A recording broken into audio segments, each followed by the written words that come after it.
Bien-aimés dans le Seigneur, que Dieu vous bénisse richement. C'est votre serviteur, le pasteur Joshua Exaucé Armani. Aujourd'hui, nous voulons parler de quelques points doctrinaux qui est très capital. Donc, d'emblée, je vais parler d'abord sur la vision. Et puis après, nous allons... Donc, c'est une série continue qui va nous amener sur premièrement sur la vision et puis sur les conséquences de la vision. Quand la vision est mal interprétée, quand la vision est mal appréhendée, quand la vision n'a pas été bien comprise, si la personne même qui est le visionnaire, comme on le dit souvent, le grand visionnaire, le visionnaire, n'a pas vu ce que le Seigneur lui a montré. Parce que ce que le Seigneur nous a tous montré ici, écrit noir sur blanc dans la Bible. Il n'y a pas de vision contraire à l'écriture. Je répète, il n'y a pas de vision contraire à l'écriture. Toute vision doit être conforme à la parole de Dieu. Tout homme de Dieu qui se dit qu'il a une vision, il faut que sa vision soit soit écrite noir sur blanc sur la parole de Dieu. Donc que cette vision soit définie par les grands mandats que notre Seigneur Jésus-Christ nous a donné, qui est d'aller prêcher la bonne nouvelle à toute la création. Ça veut dire l'évangélisation. Prêcher l'évangile, parler de Jésus-Christ. Ça, c'est le mot d'ordre de notre Seigneur. C'est la vision claire et capitale. Et toute vision qui est contraire à cette pensée-là est fausse. Toute vision qui ne presse pas Jésus, qui ne parle pas de Jésus-Christ, l'apôtre Paul dit clairement, nous ne prêchons pas nous-mêmes, mais nous prêchons Jésus-Christ crucifié, scandale pour les Juifs, folie pour les païens. 1 Corinthiens, là il définit clairement la vision. Quoi, c'est au chapitre 1 qui parle de ça. Il dit que nous ne prêchons pas nous-mêmes. C'est-à-dire que la prédication n'est pas une autobiographie, n'est pas une prédication de nous-mêmes, mais nous parlons de ces choses-là. Le Seigneur de gloire. Dans le chapitre 2, il dit, pour moi, frère, lorsque je suis allé chez vous, ce n'est pas avec une supériorité de langage, de sagesse que je suis allé vous annoncer le témoignage de Jésus. Car je n'ai pas eu la pensée de savoir parmi votre chose que Jésus-Christ et Jésus-Christ crucifié. Moi-même, j'étais auprès de vous dans un état de faiblesse. Ils disent que moi-même, j'étais auprès de vous dans un état de faiblesse. Donc, il ne veut pas se voir qu'il était supérieur aux autres, non. Cependant, c'est une sagesse que nous prêchons parmi les parfaits. Sa sagesse qui n'est pas de ces siècles, ni des chefs de ces siècles qui vont être anéantis. Nous prêchons la sagesse de Dieu mystérieusement et cachée. Mystérieuse et cachée que Dieu, avant les siècles, avait destinée pour notre gloire. C'est-à-dire qu'aucun des chefs de ces siècles n'a connu, car celui qui connaît, il n'aurait pas crucifié les seigneurs de gloire. Le Seigneur de gloire, c'est qui? Le Seigneur Jésus-Christ. Le Dieu Tout-Puissant, le véritable Dieu, l'alpha et l'oméga, le commencement et la fin. Lui, le seul. Il dit, les seuls. Il dit, s'ils avaient connu, ils n'auraient pas pu crucifier le Seigneur de gloire. Tu vois? Alors, il insiste tellement sur la personne de Jésus-Christ, qui est le centre même de l'application de la parole de Dieu. Qui est même le point de repère de chaque vision.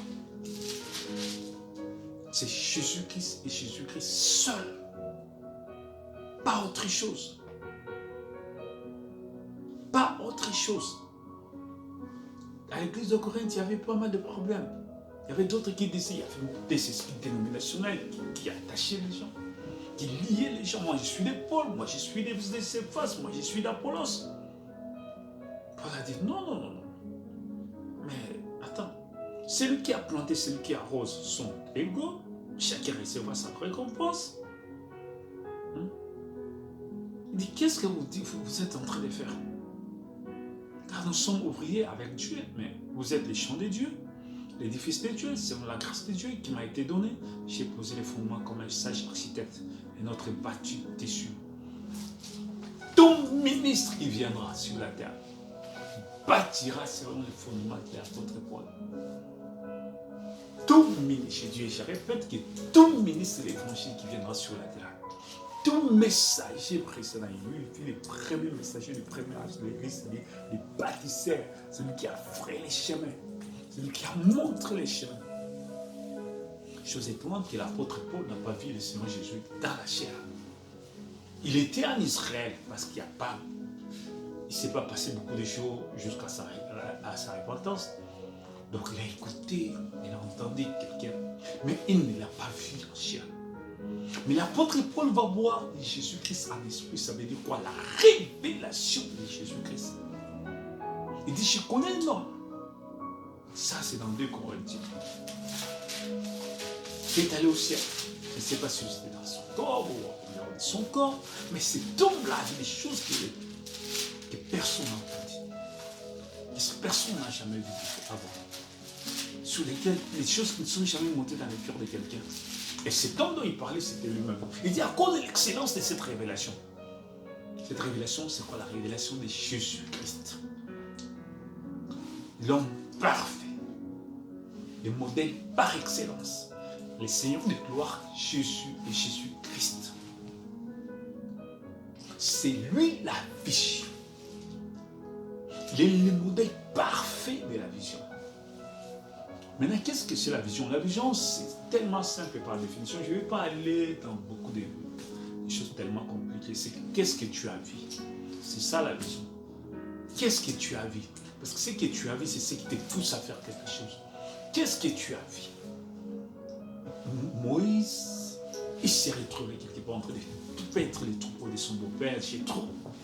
Et du coup, il voit un arbre avec le feu, dont l'arbre n'était pas consumé. La buisson ardent. Il se pose des questions, mais c'est quoi? Il s'approche, il y a une voix qui parle. Il voit la vision, il y a les messages de la vision. Parce que ces messages-là, c'est ça qui définit la vision. Tu as vu quoi?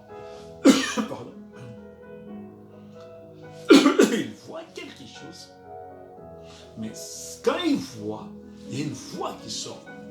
Parce que cette voix-là qui définit la vision, qui t'explique la chose. Pourquoi tu es appelé? Qu'est-ce que tu es allé faire? Et c'est ça même la vision. Dieu lui dit, j'ai entendu les cris de mon peuple en Égypte. Je t'ai appelé.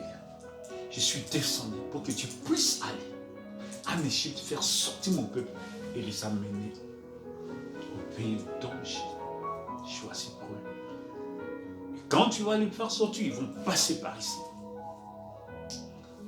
Moïse va poser pas mal de questions, pas mal de choses, jusqu'à ce qu'à la fin de compte, il sera convaincu pour aller.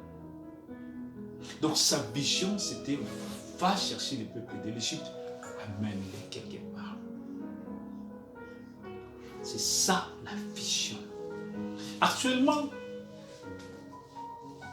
quand tu prêches, il y a des gens qui viennent, des serviteurs de Dieu qui viennent, qui après avoir fait la théologie, et on leur a donné une mauvaise définition, comme on dit en anglais, so-called, c'est-à-dire une sorte de définition de la vision. Et ta vision, c'est quoi? C'est la question qu'il pose. Il te pose la question que lui-même ne connaît même pas la réponse. Qui n'a même pas la maîtrise exacte sur qu'est-ce que c'est la vision.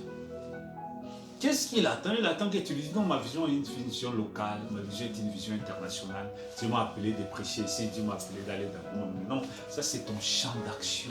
Le champ d'action n'est pas la vision. Les champs d'action ne définissent pas la vision. Quand Dieu t'appelle, là où il va t'amener, des fois tu ne sais pas. Parce qu'il y a beaucoup de choses qui sont cachées en mystère dans la vision. Mais il te définit au moins qu'est-ce que tu vas faire. La première des choses que tu feras, c'est que Dieu fera ça en toi. Parce que la vision, c'est quoi? C'est amener les gens de l'Égypte afin qu'ils entrent en Christ. Qu'ils entrent en Canaan. Canaan, c'est en Christ, le Saint-Esprit de Dieu. Qu'est-ce que, en un mot, c'est quoi? Qu'est-ce que toi tu appelles chrétien? Qui est un chrétien? Qui est une personne née de nouveau? Qui est une personne sauvée? C'est ça le plus grand problème. Et si nous entrons en profondeur avec ça, vous allez voir qu'il y a beaucoup de visions ici qui ne sont pas des visions. J'ai assisté quelque part à un prédicateur prêcher. Il va prendre l'exemple.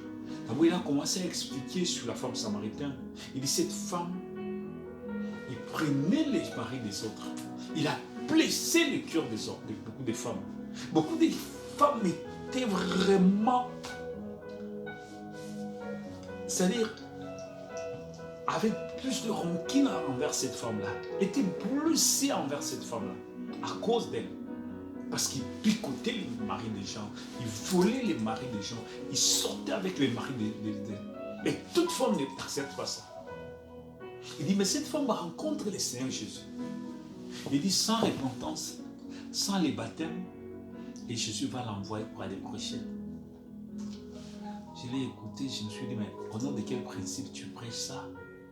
Sur quelle base tu parles de ça? Donc pour lui, il voulait faire comprendre aux gens que la femme a été sauvée et Dieu lui avait donné le ministère. Mais ça c'est faux. Ça c'est faux. Est-ce qu'on a parlé de la femme samaritaine après ces jours-là? Est-ce qu'on a continué à parler de la femme samaritaine? Est-ce que la femme samaritaine avait un ministère? Est-ce que la femme samaritaine comprenait exactement qu'est-ce qu'il doit prêcher? Il croise quelque chose qui frappe son cœur. Il dit, venez voir quelqu'un qui a raconté toute ma vie. Est-ce que c'est lui le Messie? Il appelle les gens à venir. Est-ce que ça c'est un témoignage? Ça peut arriver à tout le monde. Il peut y avoir un accident, quelqu'un court et dit, venez, il y a un accident ici. Il peut y avoir un voleur, quelqu'un qui voit les voleurs, il appelle, il vient appeler les gens.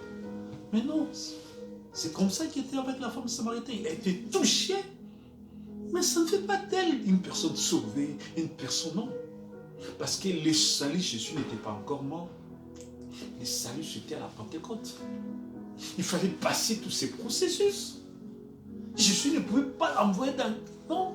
Est-ce que parmi les 12, il y avait une femme qui était ministre? Pour que Jésus puisse l'envoyer aller prêcher. Pour que Jésus puisse l'octroyer le ministère d'un évangéliste. Parmi les 12 qu'il y avait, non. Voilà une fausse. Et tout ça, c'est à partir d'une mauvaise vision. Parce que la vision te fait interpréter la parole de Dieu. L'homme interprète la parole selon la vision qui est dans son cœur. L'homme, c'est-à-dire, il balance tous les versets bibliques. Il les taille en fonction de la vision qui est dans sa pensée. Parce que quand quelqu'un vient prêcher, il a une pensée qui anime son cœur. Cette pensée-là qui a une vision. Et maintenant, il va se servir des versets pour exprimer la pensée. C'est ça l'évangile que nous appelons l'évangélisation. Et maintenant, si cette vision-là est fausse, tout ce qui va se prendre comme verset, les versets bibliques sont vrais, mais il va mal interpréter ça. Il va placer ces versets dans de mauvais contextes. Il va mal interpréter la Bible. Il va mal placer la Bible, les versets bibliques. Il va mal les situer. Il va faire parler de la Bible ce que la Bible n'a pas dit. C'est comme cet homme-là de Dieu. Il prêche tout. Il voulait convaincre aux gens qu'il y a un païen qui est seulement aujourd'hui reçoit les ministères. Pour dire que non, mais attention, Dieu c'est un Dieu de principe. Dieu a sa parole. Non, non, non, non, non. C'est pas la femme samaritaine qui est sortie, qui était une exception, non. La règle serait la règle. Jésus-Christ, notre Seigneur, il va prendre 3 ans de nuit pour former des hommes. pour être des apôtres. Et il va prendre la femme samaritaine un jour, dit que va prêcher. Attention, il n'a jamais ordonné à une femme d'être ministre. Parmi les 5 ministères, il n'y a pas de femme. La femme samaritaine rendait un témoignage. C'est comme quelqu'un qui est guéri. Quand Jésus guérissait, il demandait à la personne, il ne faut pas aller répondre. Et la personne qui allait témoigner là, tu me dirais que non, il devient évangéliste parce qu'il témoigne, voici cet homme a prié pour moi, je suis guéri. Non. On appelle ça témoignage. Il ou elle rend témoignage de ce qu'il a pu vivre, une expérience de Dieu, une puissance de Dieu agit dans sa vie. C'est ce que cette femme-là a reçu, la puissance de Dieu par les discernements, qui a dévoilé sa vie. Et elle appelle les gens. Et quand les gens sont venus, ils disent que nous avons crié, non pas parce que toi tu nous as dit, parce que toi tu as dit seulement si tu as posé une question, est-ce que venez voir, est-ce que c'est lui le Christ? Mais nous-mêmes sommes allés, nous avons écouté, nous avons compris que c'est lui le Christ, le Messie de Dieu. La femme samaritaine n'avait pas de ministère. Tout ça c'est quoi? C'est une fausse interprétation de la parole de Dieu. Quand on interprète mal la Bible, quand on a une fausse vision, parce que la vision c'est la base, la vision c'est la clé. Que ce soit dans le monde du message. Si quelqu'un, sa vision c'est Branham, Branham, Branham, Branham. Vous allez voir, tout ce qu'il prêche, c'est comme s'il ramène toute la divinité sur Branham. Oh, Branham fut un vrai prophète de Dieu. Ça, je le crois sincèrement de tout mon cœur. Il fut un des vrais prophètes de Dieu parmi les 7 prophètes, messagers de Dieu qui ont été envoyés sur la terre. Mais les messagers n'agissent pas seuls. Quand Jésus, qui était le messager, a pris les pains, il a multiplié. Et puis il a donné à ses auxiliaires, les gens qui accompagnaient son ministère. Chaque messager a des gens qui accompagnent son ministère. Il leur donne de distribuer. C'est lui qui avait les pains et les dons. Nous avons reçu le message, mais ce sont ces Éphésiens 4, les apôtres qui vont prendre. Et chacun avait pris une portion. Et de cette portion-là, il a distribué. Jésus avait la plénitude. Les messagers reçoivent la plénitude de la parole de Dieu dans un âge. Il donne les mains. Et il y a des gens qui distribuent. Distribuer, ça ne veut pas dire distribuer les brochures, non. C'est parler la parole de Dieu. Parce que Dieu utilise l'homme. Dieu utilise l'homme, dit le message. Dieu utilise l'homme.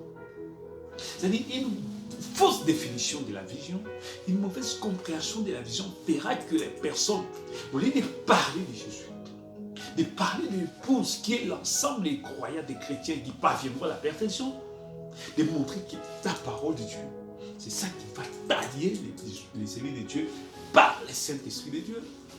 Personne ne sait comment parvenir à la perfection. C'est le Saint-Esprit qui est l'enseignant par l'excellence. Quand nous prenons le message, nous donnons. Et c'est en ce moment que le Saint-Esprit lui-même interprète cette parole dans le cœur des gens. Et c'est ça. Mais il faut avoir la vision claire. Aujourd'hui, 2021, quelle est la vision de l'œuvre de Dieu sur la terre? Un jour, j'ai écouté un pasteur en Europe. Il prêchait. Il dit, Marie, Myriam, dans l'Ancien Testament, comme la Bible dit, Myriam était prophétesse. Il dit, elle était prophétesse au même rang que Moïse. J'ai dit, oh mon Dieu. Donne-moi, montre-moi les prophéties que Myriam avait données, si tu connais même un. Elle était une prophétesse, c'est juste un don qui est agité parmi les gens. Une sœur peut avoir le don des prophéties, mais ce n'est pas les ministères prophétiques. Myriam, il avait le même niveau que Moïse. Attends, c'est Myriam qui a fait sortir les Pharisiens de l'Égypte. Les chiens étaient sous la conduite de Myriam. Tu connais un verset biblique qui dit ça? Mais non. Il y a eu parmi les gens, il y avait les 70 qui avaient reçu les dons du Saint-Esprit que Moïse avait imposé les mains. Les Myriam, quand ils ont traversé la mer Rouge, l'onction est descendue, il a commencé à chanter avec d'autres femmes. Et là, ils ont prophétisé. Ça s'est arrêté là. Mais ça ne fait pas d'elle un ministre. Non. Tout ça, c'est pour appuyer que les femmes. C'est-à-dire, il faut rassembler toutes sortes de choses pour soutenir quelque chose qui est faux. Parce que si tu prends un verset pour définir une vision, mais il faut que l'ensemble de la Bible puisse soutenir, soit des colonnes, des piliers pour soutenir ça. Tu ne peux pas détruire toute la Bible à partir d'un verset, non. Tu ne peux pas détruire toute la Bible à partir d'un verset. S'il y a déjà un verset clair qui te bloque, ça s'arrête là. Quand la Bible dit clairement que je ne permets pas à la femme de prêcher, non. Tu n'as pas le droit de dire que c'est Paul. Alors si c'est Paul, enlève tout ce que Paul a dit, parce que selon toi, tout ce que Paul a dit est faux. Donc, mets ça de côté. Quand Paul parle sur les offrandes, tu crois. Tu soutiens ça. Tu dis que c'est Dieu. Mais quand Paul dit ça, là, tu dis que non, tu commences à dire, à raisonner. Non, c'était pas Dieu. Est-ce que Paul a dit que c'est Dieu qui lui a dit? Toute la Bible est la pensée de Dieu. C'est l'écriture de Dieu. Paul était non loin.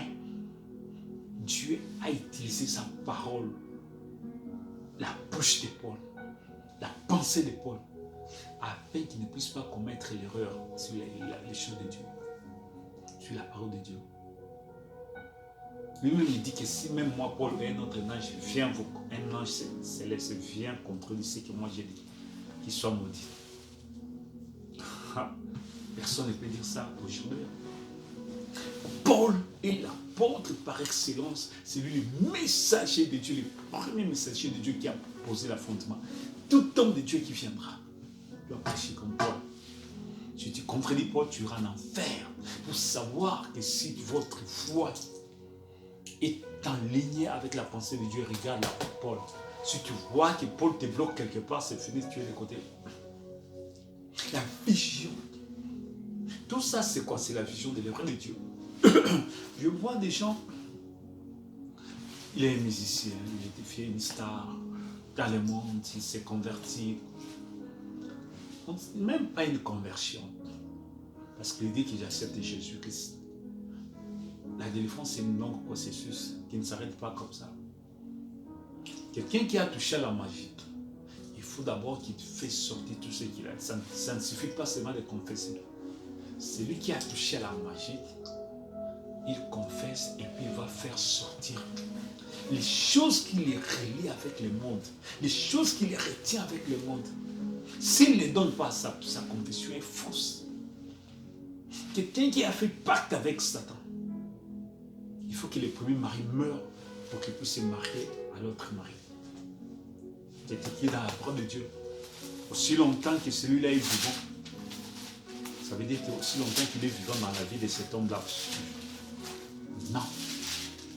Il doit confesser ça. Ou bien il a reçu des choses de chez les magiciens, il doit donner ça chez les pasteurs. Quelqu'un qui n'aimait pas passer par ces processus, non, il a confessé, c'est fini. Et demain, on les fait passer devant. Il est encore magicien, il a encore des choses là. Il commence à chanter. Comme il chantait dans le monde aussi, il commence à chanter à l'église. Quand je regarde tous ces pasteurs-là, et surtout, on profite, on court vite témoigner. Non, la personne ne peut pas témoigner comme ça. La personne doit être baptisée dans la parole. Passer par la délivrance. Là, je ne parle pas seulement de délivrance d'imposition des mains, non. Le processus de la parole est une délivrance. Le processus de la parole, à méditer la parole de Dieu, dans la vie de prière, des chaînes, être encadré par les hommes de Dieu. Il faut qu'il soit baptisé dans la parole, baptisé du Saint-Esprit, baptisé dans l'eau. La personne n'est pas encore passé tous ces processus-là et puis vous l'exposez. Et demain, vous allez entendre, il revient encore dans le monde où il vient, il chante, il monte et puis il est... Non, non. Tout ça, c'est pourquoi il y a quelqu'un qui est aveugle, qui n'a rien vu, qui n'a aucune vision de l'œuvre de Dieu. Tout ce qu'il fait, c'est du fanfaronisme, du tapage. Tout ça, c'est pour dire aux gens, voilà ce que j'ai fait. J'ai amené tel, il était caché, je l'ai amené. Mais non, c'est pas ça. C'est pas ça l'évangile. L'évangile, c'est pas ça. C'est pas de montrer aux gens. Donc, il faut qu'ils témoignent vite pour qu'on sache qu'ici, il y a quelque chose. Mais ça, c'est faux. Ça prouve qu'il y a un esprit faux, de fausseté là-dedans. Qu'il y a un démon là-dedans. L'Esprit de Dieu ne fait pas ça. L'Esprit de Dieu n'agit pas comme ça. L'esprit-là, c'est un démon, c'est l'esprit de fausseté. C'est l'esprit de fausseté. Il faut pas que... Il faut d'abord que la personne qui reçoit... Nous, à l'autre époque, quand on prêchait les gens, on faisait l'évangélisation bien, si la personne avait touché... D'abord, il passe par la confession, la personne n'a pas confessé, rien. Dit, accepter Jésus, oui, j'accepte. Mais non, ça ne suffit pas. Vous lisez mal la Bible. Quand la Bible dit que celui qui confesse de ta bouche et qui croit de tout son cœur, est-ce que la personne l'a cru de tout son cœur? Est-ce que c'est une confession qui vient du cœur? Est-ce que son cœur est délivré? Est-ce qu'il a confessé sa vie? Tout ce qui liait sa vie. La personne doit passer d'abord par la confession de toute sa vie. Qu'il n'y ait pas de choses cachées dans sa vie, surtout par rapport à sa vie du péché, dans la sexualité, à sa vie dans le fétichisme, dans la magie, dans toutes ces choses. C'est-à-dire des choses qui sont allées les sceller quelque part dans les ténèbres. Et après, l'homme de Dieu va prier pour lui. S'il y a des choses à dévoiler, il les présente. S'il y a des livres à brûler, on brûle. Et puis l'homme de Dieu va prier pour lui. Mais ce n'est pas tout. Maintenant, c'est dans ce moment-là qu'il doit accepter Jésus comme son Seigneur et Sauveur. Qu'il doit faire une confession de foi. Qu'il doit l'amener dans l'eau, qu'il soit baptisé. Et prier pour le baptême du Saint-Esprit. Mais jusque-là, ce n'est pas encore fini. Ça ne veut pas dire que maintenant qu'il doit commencer à prêcher, non. Parce que jusque-là, il ne connaît rien sur les choses de Dieu. C'est un monde qui vient d'entrer. Maintenant, qu'il doit s'imprégner dans ces choses-là. Qu'il doit maintenant être baptisé dans la parole. Jésus a pris 3 ans et demi, c'est le minimum possible. 3 ans et demi, voir comment est l'évolution de ces frères-là. Pour que le frère, là, s'il est influent, s'il a un don, s'il a quoi, qu'on puisse reconnaître ça. Il faut, écoute ce que la Bible dit. Il ne faut pas qu'il soit nouveau converti. Ça veut dire qu'il faut que la personne, cette parole est certaine, si quelqu'un aspire à la chair de l'évêque, il désire une œuvre excellente. Il faut que l'évêque soit irréprochable, marié d'une seule femme, sobre, modéré, réglé dans sa conduite, hospitalier, propre à l'enseignement. Il faut qu'il ne soit ni adonné au vin, ni au violent, mais intelligent, pacifique, désintéressé. Il faut qu'il dirige bien sa propre maison, qu'il tienne ses enfants dans la soumission et dans une parfaite honnêteté. Car si quelqu'un ne sait pas diriger sa propre maison, comment prendre soin de l'Église de Dieu? Il ne faut pas qu'il soit un nouveau converti. De peur qu'enflé d'orgueil ne tombe sous les jugements du diable. Il faut aussi qu'il reçoive un bon témoignage de ceux du dehors. Tout ça, ici on parle d'évêques, mais ça parle aussi en général des noms de Dieu. En général des noms de Dieu, il faut pas qu'il soit un nouveau converti. Jésus, les apôtres ont fait 3 ans et demi. Ce n'étaient pas des nouveaux convertis. Ils s'étaient assidus au pied de Jésus, à l'enseignement. Après un temps, quand le Seigneur commençait à voir que ça commençait à gérer quelqu'un, il les impose les mains. Il les envoie. Quand il revient, il doit tester. Il faut qu'il commence à parler. Nous avons vu des signes, des prodiges, des miracles avec lui. On vit les paralytiques ont marché. Il dit non, ne vous réjouissez pas à cause de ces choses-là, mais réjouissez-vous à cause de ça. Vos noms sont écrits dans les royaume des cieux. Il voulait faire sortir leur cœur au miracle, afin qu'ils s'attachent à la parole de Dieu. Je ne dis pas qu'ils ne puissent pas, chaque fois le ministère accompagné des miracles, mais que cela ne soit pas comme si tu es... Non. C'est Dieu qui fait les miracles, ce n'est pas toi. C'est Dieu qui fait les miracles. Pour confirmer, et aussi les miracles liés avec la personne. La disposition de son cœur, ça déclenche les miracles. C'est pas toi, c'est Dieu, et Dieu est seul. Alors, et c'est comme ça pendant 3 ans et demi. Il les formait, il les enseignait, il les formait, il les envoyait un peu, il revenait, il les formait, il les enseignait, il les reprochait. Pour tailler ces gens-là, afin qu'ils soient des vrais chefs-d'œuvre. Et quand ils étaient prêts, c'est comme ça qu'il les a envoyés aller dans la chambre haute, attendez jusqu'à ce que le feu tombe. Ne sortez pas jusqu'à ce que le feu tombe. Mais toi, quelqu'un qui vient aujourd'hui, demain, on lui donne le micro et commence à chanter. C'est la vision des pasteurs aujourd'hui. Quelqu'un qui n'est même pas baptisé, ni dans l'eau, ni baptisé du Saint-Esprit. Il n'est même pas correctement baptisé, il n'est même pas baptisé. Et demain, on les prend et ils chantent. J'ai vu les jours de baptême des gens qui sont des chantres depuis une année, 2 ans, on les amène pour aller baptiser. Je dis, non, mon Dieu. C'est-à-dire, il y a une confusion totale dans l'œuvre de Dieu aujourd'hui. Les gens qui prêchent la parole de Dieu, ils ont des églises, ils amènent des gens, mais aucune compréhension spirituelle de Dieu. Comment vous devez larguer des gens dans le ministère, dans l'œuvre de Dieu, pendant qu'ils sont encore des païens? Il n'est pas baptisé dans l'eau, il n'est pas baptisé du Saint-Esprit. Juste des païens parce qu'il fréquente l'église, il a commencé à fréquenter. Oh, quelqu'un qui vient aujourd'hui, demain, il commence à chanter. Et le lendemain, c'est fini, c'est les catastrophes. Voilà pourquoi il y a trop de désordre dans l'église. J'ai vu des pasteurs dire que non, la bonne façon même qu'il soit attaché, il faut qu'on me confie quelque chose. Non. Quand la personne vient, il pense que tous les gens qui sont là devant sont des saints. Il a la peur d'eux. Mais quand on les fait intégrer juste la première semaine, les premiers mois, et il trouve maintenant qu'il y a encore plus pire que c'est fini, il devient incrédule la vie. Voilà pourquoi les gens aujourd'hui ne sont pas dans la vraie foi. Surtout dans les églises pentecôtistes, dans les églises dites des réveils. Des hommes de Dieu qui n'ont aucune formation spirituelle. Tu peux aller faire la théologie, c'est rien. C'est rien, la théologie, c'est juste remplir ta tête de connaissances qui n'ont rien à voir avec la connaissance de Dieu. Tu vas aller faire, mais il faut la christologie, comme disait mon père spirituel. La connaissance de Dieu, la théologie, c'est-à-dire l'étude de Dieu par le Saint-Esprit qui te parle.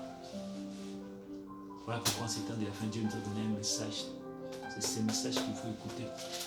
Ça va t'aider, s'enfermer les profondément. Et le Saint-Esprit va te conduire. Fera de toi un vrai homme de Dieu qui ne va pas taper ni à gauche ni à droite, qui ne va pas vaciller de part et d'autre, qui ne va pas tapoter. Nous avons un message. Surtout dans les milieux pentecôtistes, il y a des tués derrière. Parfois j'écoute, oh mon Dieu, je dis, mais cet homme-ci vient d'où? Où est-ce qu'il a ramassé ça? C'est comment? Quand quelqu'un, et surtout la personne qui donne, c'est celui-là qu'on connaît, qui est ce vrai chrétien. Oh my goodness. C'est fou. Il donne parce qu'il a les moyens, c'est ça, c'est quand des gens voulaient impressionner Jésus parce qu'il donnait beaucoup. Jésus a dit, il ne donne pas beaucoup, il donne juste les superflus. La femme ici a donné plus parce que cette femme ici a donné tout ce qu'elle avait. Il y a des gens comme ça qui cherchent un peu à impressionner les pasteurs, l'église, c'est celle qui donne, un païen. Et souvent, ils font ça pour affecter les esprits de certaines sœurs à l'église parce que là, ce sont des prédateurs. Ils cherchent à piquer des sœurs dans l'église. Il fait ça qui devient influent d'abord à l'église. Et personne ne peut parler avec lui. Personne ne peut lui poser des questions. Il influence, c'est lui qui donne. Maintenant, avec cette influence nécessaire pour commencer à se coucher avec les sœurs à l'église. À monter, descendre avec les sœurs à l'église. Et là, personne ne lui pose des questions. Personne n'en parle. Vous voyez? Et tout ça, c'est quoi? C'est la stratégie du diable. Pourquoi on a donné le ministère à quelqu'un qui n'avait pas droit de ministère? On a confié les responsabilités à quelqu'un qui était encore païen, qui était encore dans l'Égypte. C'est un Égyptien, c'est une Philistine. C'est un Philistin qu'on a confié les responsabilités. C'est un Moabite qu'on a confié les responsabilités. Et tout ça, c'est la force du pasteur qui a fait ça. Il ne pouvait pas faire des choses comme ça. Aussi longtemps que la personne n'était pas encore née de nouveau. Pourquoi? Parce que le pasteur n'a pas la vision. La vision, c'est de voir la sœur aussi. Comment je peux l'amener jusqu'ici? Comment je peux l'amener à Cana? Je l'ai vu comment elle est venue. Comment la parole de Dieu va tailler elle.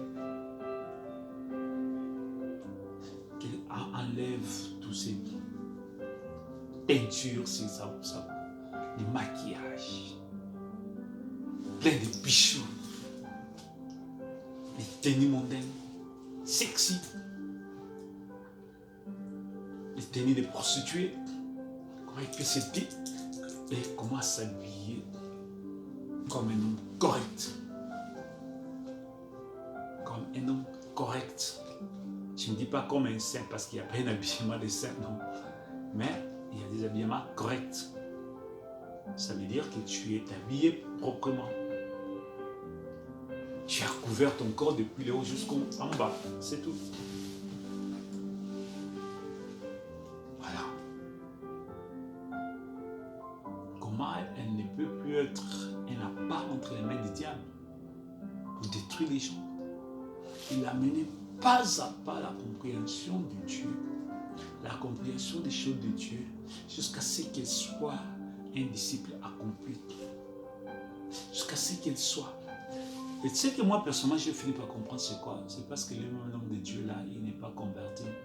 Quand lui-même n'est pas converti, comment? Il voit un païen, il lui ressemble. Et voilà pourquoi il le fait passer. Il dit, si tu as accepté, oui, c'est fini. Pour lui, c'est fini. Il y a des hommes de Dieu qui se font bomber des torses et disent, ces chiens, si je les formé. Mais personne n'est converti parmi tous ces gens-là. Tous sont des païens. Et leur façon de vivre, leur attitude, se comporter. Tu ne sens pas l'amour parce que les gens qui sont sauvés, ils s'aiment.